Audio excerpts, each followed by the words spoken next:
Bongani, dramatic scenes in a courtroom in Durban today. Yes, of course, Francis, not least because, of course, it is 16 days of activism against gender-based violence against women and children. Police are investigating an incident in which 2 people were shot dead at the Durban Magistrates court. It's believed that a man and woman were attending divorce proceedings when a suspect shot them inside a courtroom. Our reporter Sbongakonke Mbatha joins us now from our Durban studios. Sbongakonke, very good evening to you. I mean, it's an extraordinary development. My understanding is that the main suspect is the man at the center of that divorce hearing.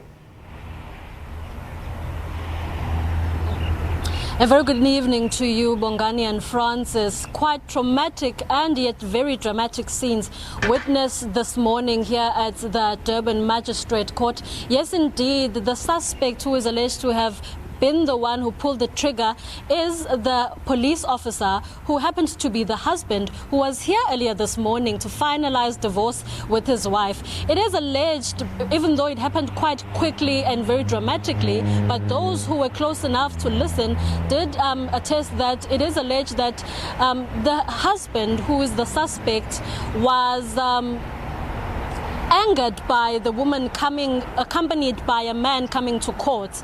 Even though it was no longer verified whether the man was the woman's lover or the woman's brother, it still remained very uncertain. But it seems like that's what might have triggered him to sort of pull the gun. Even though no one is certain as to what were the discussions that happened within the court gallery just before he pulled the trigger. And those who were outside the court did hear several shots being fired just as the court adjourned for tea time earlier this morning, and that's where the fatal scenes happened. And blood scattered all over the gallery. Very traumatic scenes for clerks and interpreters. They had to quickly be escorted by police.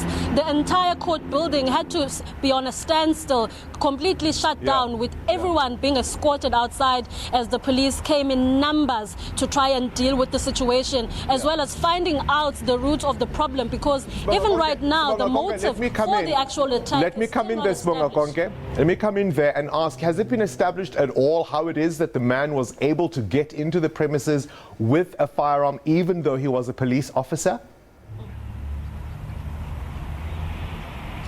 It was a matter of question throughout the day, Bongani, and we did probe the Department of Justice. As I had mentioned earlier on, that the husband, who is the suspect in the matter, is a policeman in one of the stations outside Durban. He did come into the court building carrying his firearm, and when probing further with the Department of Justice whether that was allowed or not, whether it was a breach of security or not, the department did justify that it was not indeed a breach of any level of security for the courts, as long as the person presented his identity and identified as a policeman. He is indeed allowed to enter the premises with a gun, as so wherever any policeman might be traveling to, courts included. So that's how the suspect managed to be inside the building with his firearm, which was assumably a work firearm. But at this point, the investigation is continuing. They will establish whether it was his work firearm or personal firearm, but at the entrance it did identify as someone who is a police officer, in fact granted inside with the firearm. All right, we'll have to leave it there. Thank you very much for that update.